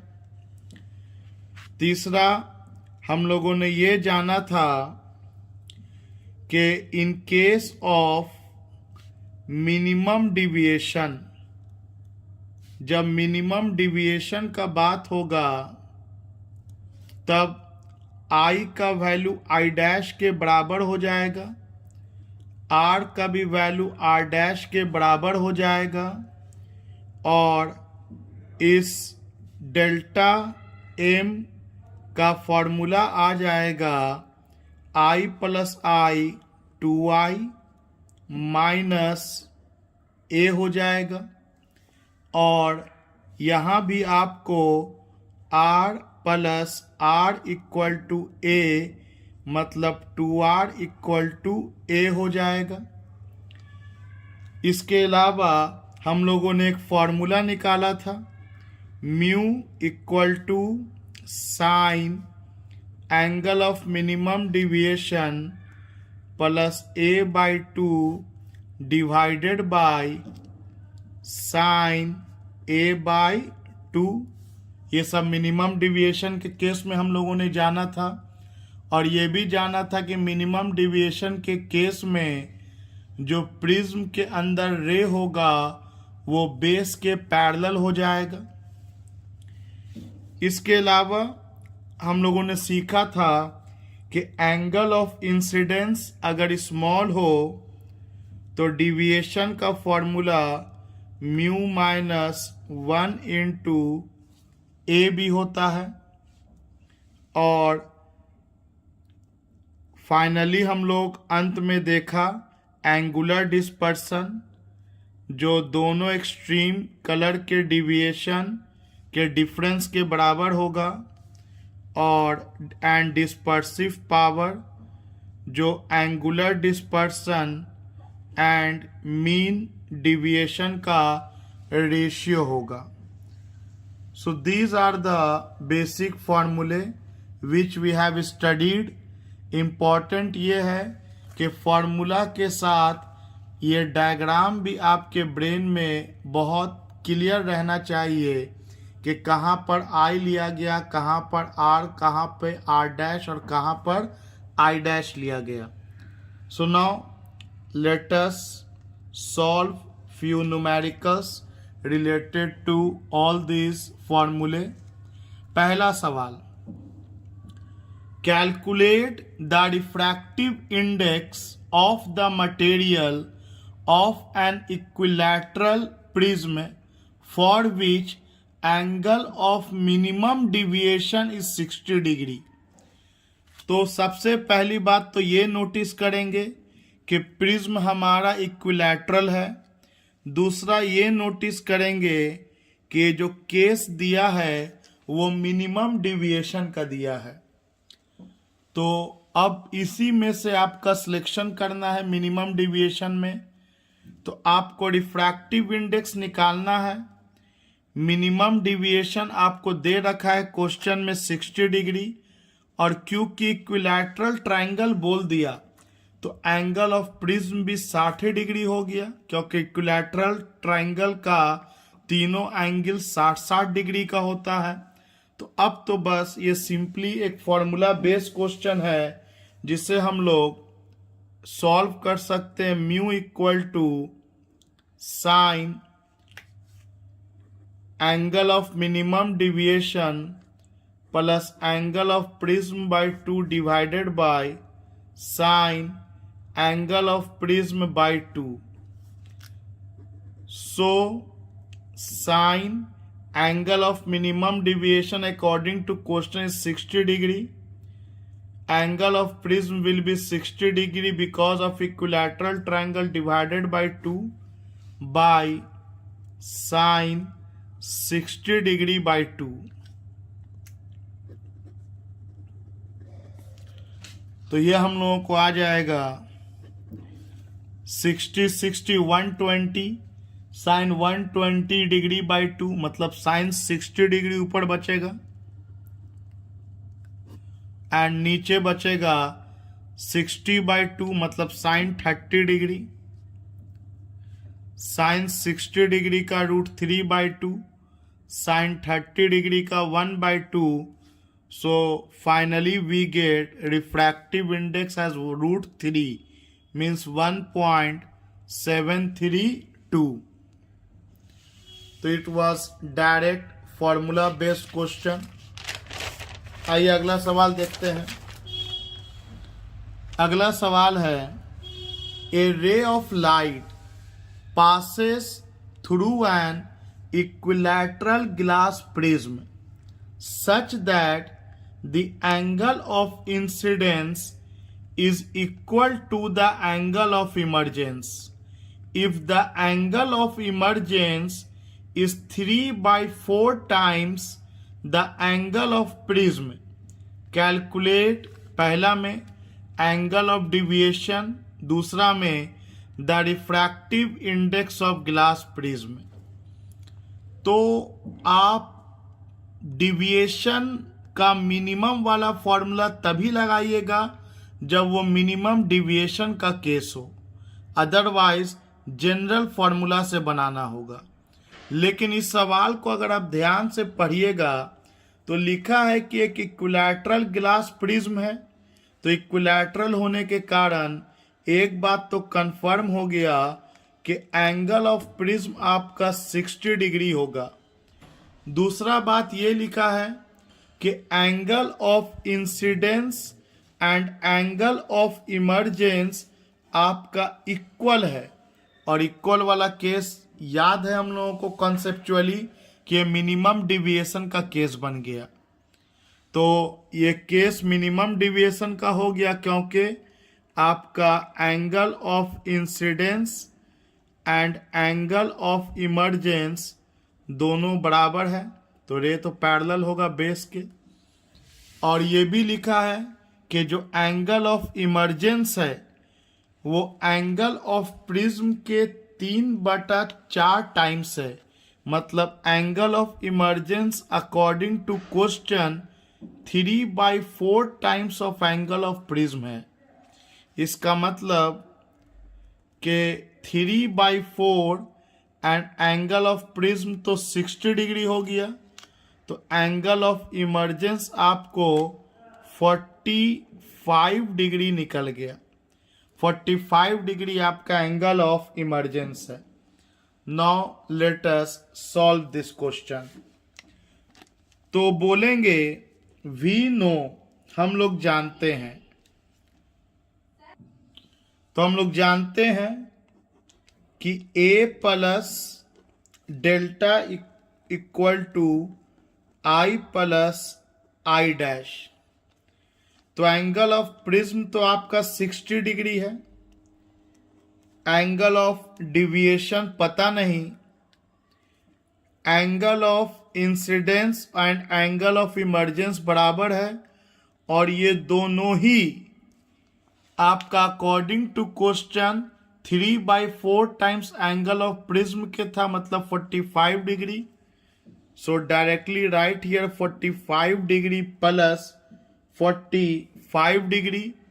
So finally we get 60 degree, और ये वाला डेल्टा एम से रिप्लेस कर सकते हैं क्योंकि मिनिमम डिविएशन हो गया है, क्योंकि angle of incidence and angle of emergence बराबर है 90 डिग्री। सो मिनिमम डिविएशन आपको 30 डिग्री का निकल गया। अब तो फिर क्वेश्चन फॉर्मूला बेस हो गया। जब आपको मिनिमम डिविएशन 30 डिग्री का निकल गया, तब रिफ्रैक्टिव इंडेक्स का फॉर्मूला मिनिमम डिविएशन के केस में हम लोग जानते हैं, sine delta m plus A by 2 divided by sine A by 2। So we are having delta m के जगह पे 30 degree, angle of prism 60 degree divided by 2 by sine 60 degree divided by 2 as equilateral triangle is given. So here will be sine 60 plus 90 by 2 means sine 45 degree divided by sine 30 degree. तो sine 45 1 by root 2 sine 30 1 by 2 मतलब 2 by root 2, जिसको rationalise करेंगे ऊपर नीचे root 2 से multiply और divide करेंगे, we get root 2 means 1.414। मतलब इस सवाल का आंसर होगा, 2 सवाल पूछा गया था, एंगल ऑफ डिविएशन क्या होगा, तो एंगल ऑफ डिविएशन आपका 30 डिग्री हो जाएगा, और आपका रिफ्रैक्टिव इंडेक्स क्या होगा गिलास प्रिज्म का, तो गिलास प्रिज्म का रिफ्रैक्टिव इंडेक्स √2 होगा।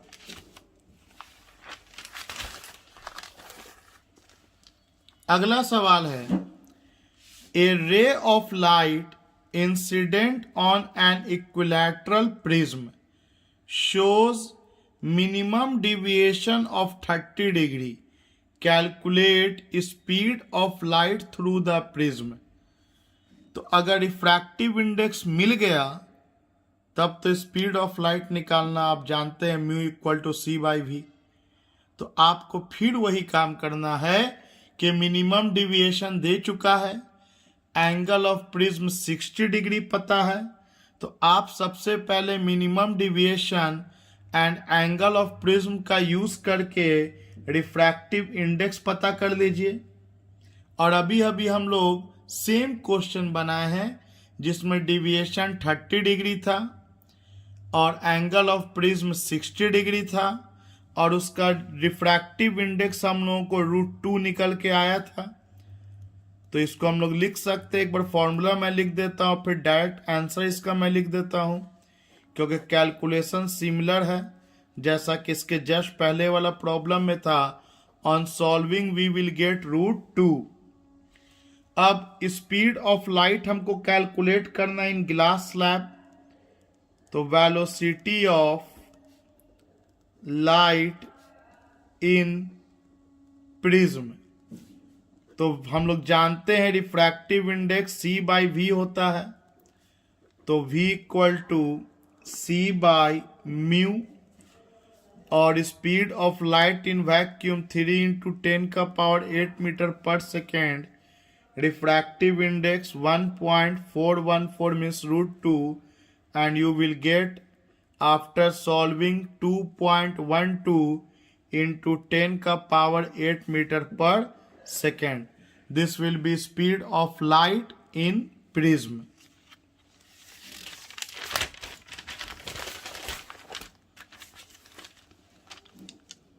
नेक्स्ट क्वेश्चन है, calculate angle of minimum deviation, angle of minimum deviation for equilateral prism of refractive index √3। बस उल्टा दे दिया है, रिफ्रैक्टिव इंडेक्स देके एंगल ऑफ मिनिमम डिविएशन पूछा है।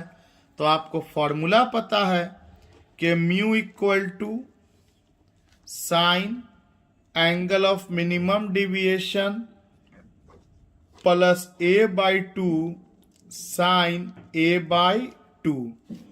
तो रिफ्रैक्टिव इंडेक्स आपको दे रखा है क्वेश्चन में √3, मिनिमम डिविएशन नहीं दिया है क्योंकि इक्विलैटरल प्रिज्म है, तो 60 डिग्री एंगल ऑफ प्रिज्म हो गया, divided by 2 sine 60 degree by 2। तो इसको हम लोग इस तरफ लेके चले जाएंगे, तो ये हम लोगों को हो जाएगा साइन 30 डिग्री इंटू √3। तो √3 और साइन 30 डिग्री आपका 1/2 हो जाएगा। मैंने डायरेक्ट वैल्यू लिख दिया, इसको इधर लेके चले गए। और इस तरफ आपका sine delta m plus 60 degree by 2। तो ये आपका √3/2 हो गया। तो √3/2 आपका साइन 60 डिग्री हो गया। √3/2 का वैल्यू इधर है हम लोग के पास sine minimum deviation plus 60 degree by 2। अब तो साइन और साइन हट जाएगा, तो we will have 60 degree equal to delta m plus 60/2 और 2 को इधर ले आएंगे तो 60 इंटू 2 120 डिग्री और फिर 60 को इधर ले आएंगे तो you will get final angle as 60 degree. So आपका मिनिमम डिविएशन 60 डिग्री का होगा। आइए अगला सवाल। A ray PQ incident on the face AB of a prism ABC as shown in figure। एक फिगर बनाएंगे जिसमें एक PQ रे को इंसिडेंट कराएंगे फेस पर। ड्रॉ ए रे डायग्राम, ठीक।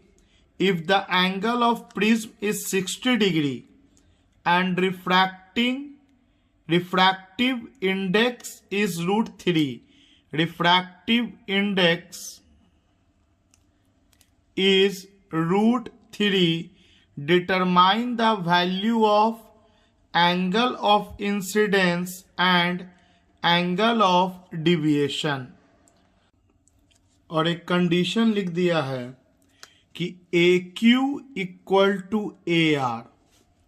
तो आइए हम लोग इसका फिगर देखते हैं जो गिवन है। गिवन फिगर है कि एक ट्रायंगल है, एक ट्रायंगुलर प्रिज्म है ABC जिसका रिफ्रैक्टिव इंडेक्स √3 है, एंगल ऑफ प्रिज्म 60 डिग्री दिया है और क्वेश्चन में गिवन है कि AQ और AR इक्वल है। मतलब ये तभी इक्वल हो सकता है जब ये रे ऑफ लाइट इंसिडेंट पहला फेस पे होने के बाद बेस के पैरेलल जाए, क्योंकि जब ये रे प्रिज्म के अंदर बेस के पैरेलल होगा तब AQ और AR बराबर हो जाएगा। तो इतना फिगर क्वेश्चन में गिवन है। तो जैसा ही क्वेश्चन में गिवन है कि AQ इक्वल टू AR, तो ये अंडरस्टूड सी बात है कि ये एंगल ऑफ मिनिमम डिविएशन का केस हो गया। आपको पहले भी कई बार बोला मैंने कि एंगल ऑफ मिनिमम डिविएशन के लिए आपका 2 कंडीशन है, एक एंगल ऑफ इंसिडेंस और एंगल ऑफ इमर्जेंस इक्वल होता है, और दूसरा जब ये लोग इक्वल होता है तो ये जो रे प्रिज्म के अंदर होगा वो बेस के पैरेलल होगा। तो चलिए इनडायरेक्टली आपको ये एंगल ऑफ मिनिमम डिविएशन का सवाल दिया हुआ है, so we can use the formula for minimum deviation. हम लोग जानते हैं कि r plus r dash equal to a for minimum deviation r equal to r dash, so 2r equal to a, तो r का वैल्यू हम लोगों के पास a बाई 2 आ गया। मतलब ये r हम लोगों को निकल गया कितना डिग्री, तो ये r हम लोगों को निकल गया 30 डिग्री। अब सोचो कि I कितना होगा, तो जब म्यू पता है, R पता हो चुका, तो I तो निकल ही जाएगा। एक बेसिक फॉर्मूला होता है स्नेल्स लॉ ऑफ रिफ्रैक्शन का, क्या कि mu equal to sine I by sine R। तो क्रॉस मल्टीप्लिकेशन करेंगे तो sine I equal to mu sine R, तो रिफ्रैक्टिव इंडेक्स दिया है √3, R हम लोग निकाल चुके हैं 30 degree, sine 30 degree 1/2, so this is √3/2। तो साइन I इक्वल टू √3/2 को लिखा जा सकता है sine 60 degree. So angle of incidence आपका 60 डिग्री निकल गया। अब एंगल ऑफ मिनिमम डिविएशन निकालना है, तो बहुत सारा फॉर्मूला है, जिसमें एक ये भी बेसिक फॉर्मूला हम लोग जानते हैं कि I plus I dash equal to A plus delta होता है, और अगर ये डेल्टा M हो गया तो I और I डैश बराबर हो जाता है, और I 60 डिग्री निकाला है तो I डैश भी 60 डिग्री। एंगल ऑफ प्रिज्म आपका 60 डिग्री और एंगल ऑफ मिनिमम डिविएशन निकल जाएगा। तो एंगल ऑफ मिनिमम डिविएशन भी आपका कैलकुलेशन करके 60 डिग्री आ जाएगा। आइए अगला सवाल देखते हैं। क्वेश्चन दिया है, a ray of light PQ is incident at angle 60 degree on face AB of a prism of angle 30 degree as shown in figure. The ray emerging out of the prism makes an angle of 30 degree with the incident ray. Show that emergent ray is perpendicular to the face BC through which it emerges. Also find refractive index of prism. तो देखिए सवाल ये है, यही figure दे रखा है। बोला है सवाल में कि एंगल ऑफ इंसिडेंस 60 डिग्री है, और बोला है कि जो रे बाहर निकल रहा है वो इंसिडेंट रे के साथ 30 डिग्री का एंगल बना रहा है। इसका मतलब है कि इमर्जेंट रे और इंसिडेंट रे के बीच का एंगल 30 डिग्री सवाल में दिया है। क्वेश्चन में ही आपका सारा का सारा गिवन दिया रहता है, बस क्वेश्चन ध्यान से पढ़ना और सीखना है कि इमर्जिंग रे जो बाहर आ रहा है वो 30 डिग्री का एंगल बना रहा है इंसिडेंट रे के साथ। मतलब आपको इनडायरेक्टली डिविएशन दे दिया है, क्योंकि डिविएशन का मतलब याद कीजिए तो इमर्जेंट रे और इंसिडेंट रे के बीच के एंगल को डिविएशन कहा जाता है। तो रे को तो ऐसे चला जाना चाहिए, लेकिन रे क्या करेगा, ये अगर नॉर्मल ड्रॉ करते हैं तो रे नॉर्मल की तरफ मुड़ेगा। और यही प्रूफ करना है कि ये जो डिविएशन हुआ एज पर क्वेश्चन 30 डिग्री का, और ये नॉर्मल है, और ये अंदर का रिफ्रैक्टेड रे तो ये R हो जाएगा। तो आपको बताना है कि BC पर ये रे परपेंडिकुलर होना चाहिए। डेफिनेटली अभी आपको रे डायग्राम जो मैंने बनाया वो इस पे परपेंडिकुलर तो नहीं है, लेकिन ये परपेंडिकुलर होगा, फॉर्मूला के थ्रू मुझे प्रूफ करना है। फिर रे डायग्राम को तो हम लोग सुधार ही सकते हैं। कैसे सुधार सकते हैं? इस तरह से प्रिज्म बना देंगे। ये एंगल ऑफ इंसिडेंस है जो अकॉर्डिंग टू क्वेश्चन 60 डिग्री है, और इसको चल जाना चाहिए था इधर, लेकिन ये मुड़ जाएगा और ये मुड़ेगा 30 डिग्री से। 30 डिग्री से इसका डिविएशन होगा। तो आप देख सकते हैं ये जो इमर्जेंट रे है इसको पीछे प्रोड्यूस कर रहे हैं, तो ये जो इंसिडेंट रे है, इमर्जेंट रे और इंसिडेंट रे के बीच का एंगल 30 डिग्री। तो ये हमको अननोन है अभी, आर नॉट गिवन है। तो ये हुआ हम लोगों का फिगर जो मिलेगा, लेकिन ये तब ना जब हम लोग प्रूफ कर देंगे कि ये 90 डिग्री बनाएगा BC फेस के साथ। तो फिलहाल हम लोग रफ फिगर से काम चला रहे हैं कि इंसिडेंस एंगल 60 डिग्री, इमर्जेंट रे ये है, इसको पीछे प्रोड्यूस करेंगे तो डिविएशन मिलता है, और जो क्वेश्चन में दिया हुआ है 30 डिग्री। तो चलिए अब इसको हम लोग गिवन के अनुसार सोचते हैं कि क्या क्या निकाला जा सकता है। तो क्योंकि क्वेश्चन में आपको गिवन है angle of incidence 60 degree, angle of prism 30 degree और एंगल ऑफ डिविएशन 30 डिग्री, ये तीन चीज आपको सवाल में गिवन है। तो चलो एंगल ऑफ इमर्जेंस सोचा जाए। तो पहले जैसे मैंने बोला फिगर के साथ वैल्यू पता होना चाहिए कि आपने एंगल ऑफ इमर्जेंस को क्या लिखा था।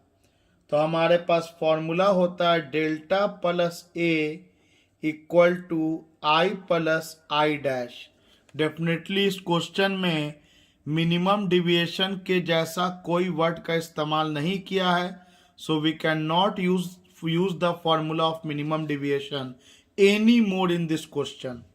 तो आपका deviation 30 degree, angle of prism आपका 30 डिग्री, आपका इंसिडेंट एंगल 60 डिग्री और एंगल ऑफ इमर्जेंस आपको पता नहीं आई डैश।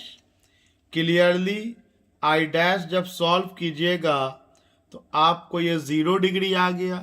तो सोचो आई डैश 0 डिग्री का मतलब क्या हुआ? आई डैश 0 डिग्री का मतलब हुआ कि नॉर्मल के साथ ये जो इमर्जेंट रे है उसके पैरेलल हो जा रहा है, क्योंकि नॉर्मल तो सरफेस पे परपेंडिकुलर होता है, और अगर कोई रे इस नॉर्मल के साथ 0 डिग्री बना रहा है इसका मतलब जरूर ये रे और नॉर्मल जो है सरफेस से 90 डिग्री बना रहा होगा। प्रूफ हो गया, प्रूफ हो गया। देखो ना भाई मेरे, नॉर्मल के साथ जो एंगल बनता है आई डैश, उसी को ना एंगल ऑफ इमर्जेंस कहते हैं। तो यहाँ तो एंगल ऑफ इमर्जेंस आपका 0 डिग्री आ गया। इसका मतलब है कि नॉर्मल के डायरेक्शन में ही लाइट निकल जा रहा है। इसका मतलब है कि ये जो लाइट है वो BC फेस पे परपेंडिकुलर है। Clearly emergent ray is perpendicular to face BC। अब आगे बढ़ते हैं। इमर्जेंट रे तो BC के परपेंडिकुलर हो गया। ऑल्सो तो आई डैश हम लोगों का 0 डिग्री आया, तो इसका मतलब है कि R डैश भी 0 डिग्री आएगा। सोचो ये डायग्राम अगर सोचो, अगर ये रे आया और इस पर परपेंडिकुलर चला गया तो ये नॉर्मल के साथ आई डैश भी 0 डिग्री है, तो R डैश भी तो नॉर्मल के लाइन में लाई कर गया, वो भी 0 डिग्री। तो अब हम लोगों के पास फॉर्मूला है, हो गया R plus R dash equal to A, ये भी फॉर्मूला हम लोग पढ़ा है, R plus R dash equal to A. और क्योंकि आर डैश आपका 0 है और एंगल ऑफ प्रिज्म 30 डिग्री दिया है, तो आर इक्वल टू 30 डिग्री निकल गया। अब आप सोचो, आपको ए बी फेस का आई पता, आर पता, तो म्यू निकल जाएगा। तो लिखेंगे for face A B mu equal to sine I by sine R. तो angle of incidence 60 degree, angle of refraction 30 degree, sine 60√3/2, sine 31/2. So we get refractive index of the prism as √3। अगला सवाल है, one face of A prism of refracting angle 30 degree. Refracting angle of prism को कहा जाता है, and refractive index 1.414 is silvered. Silvered समझते हैं कि मिरर को सिल्वर किया जाता है, जिसमें आप लोग अपना चेहरा देखते हैं। मतलब एक प्रिज्म का एक साइड को मिरर बना दिया गया, मतलब वहां से लाइट में रिफ्लेक्शन होगा, ना कि रिफ्रैक्शन। आगे क्या लिखा है, at what angle must a ray of light fall on unsilvered surface. मतलब प्रिज्म का दो सरफेस होता है, एक साइड को मिरर के तरह रंग दिया गया और एक साइड को अनसिल्वर छोड़ दिया गया रिफ्रैक्शन के लिए। सो दैट, ताकि after refraction into the prism and reflection eight silvered surface it retraces its path. आइए इस सवाल को हम लोग फिगर के हेल्प से सीखते हैं कि जो लैंग्वेज लिखा हुआ है इसका मतलब क्या हुआ। देखिए, एक प्रिज्म है जिसका एक फेस सिल्वर्ड है, मतलब मिरर बना दीजिए जहां से रिफ्लेक्शन होगा, और एक फेस अनसिल्वर्ड है। So this is silvered face and this one is of course unsilvered face. एक रे ऑफ लाइट को इस पर इंसिडेंट कराया गया। इस तरह का एंगल ऑफ इंसिडेंस निकालना है कि इसमें तो रिफ्लेक्शन होगा, रिफ्रैक्शन हुआ यहां, उसके बाद रिफ्लेक्शन ऐसा हो कि जिस रास्ते से लाइट आया है उसी रास्ते से लाइट लौट जाए। तो ऐसा हम लोग पढ़ चुके प्रिंसिपल ऑफ रिवर्सिबिलिटी में कि लाइट जिस रास्ते से आएगा उसी रास्ते से लौटेगा जब ये इस सिल्वर्ड सरफेस पर परपेंडिकुलर गिरेगा। तो जब लाइट परपेंडिकुलर गिरेगा तो जिस रास्ते से आएगा उसी रास्ते से लौट जाएगा, लॉ ऑफ रिफ्लेक्शन। तो चलो, ये तो हम लोगों ने समझा। अकॉर्डिंग टू क्वेश्चन लाइट अपने रास्ते को रिट्रेस कर रहा है, तो ये तभी पॉसिबल है जब ये सेकंड फेस पर 90 डिग्री का एंगल बना के गिरे। सरफेस के साथ 90 डिग्री बना रहा है, इसका मतलब है कि नॉर्मल के पैरेलल हो गया ये रे ऑफ लाइट। और आप याद करो, इसको एंगल ऑफ इमर्जेंस कहते हैं। भले ना हुआ, लेकिन सोचो अगर हुआ तो ये कितना डिग्री बना रहा है नॉर्मल के साथ। तो रे परपेंडिकुलर है सरफेस के, नॉर्मल परपेंडिकुलर होता है सरफेस के, तो दो परपेंडिकुलर आपस में तो 0 डिग्री बनाएगा। तो आई डैश डेफिनेटली 0 डिग्री और आर डैश भी आपका 0 डिग्री हो गया। अब सोचो, R dash 0 degree, I dash 0 degree, R का पता नहीं, आई का पता नहीं। और रिफ्रैक्टिव इंडेक्स सवाल में दिया है 1.414 मतलब √2। और आपको ऐसा ही एंगल ऑफ इंसिडेंस निकालना है कि इस सिल्वर्ड सरफेस पे लाइट परपेंडिकुलर गिरे ताकि जिस रास्ते से जाए उसी रास्ते से लौट आए। तो आइए, हम लोग के पास फॉर्मूला बिल्कुल तैयार है। ऑलरेडी शुरुआत के ही टॉपिक में देखे थे कि R plus R dash equal to angle of prism होता है। और एंगल ऑफ प्रिज्म यहाँ गिवन दिया हुआ है क्वेश्चन में 30 degree, refracting angle is 30 degree. तो R plus R dash equal to A, so R plus 0 equal to 30 degree means angle of refraction तो आपका 30 डिग्री निकल गया। अब तो आप जानते हैं कि mu equal to sine I by sine R, refractive index √2 sine I sine R, R आपका 30 डिग्री, तो sine I equal to √3 into 1/2 and √3 into 1/2। Oh no, यहाँ पे √2 ना दिया है बाबू, √2 दिया refractive index according to question, √3 देता तो √3 लेते, √2 दिया है। तो √2 equal to sine I by sine 30 degree, तो sine I equal to √2 into sine 30 degree 1/2।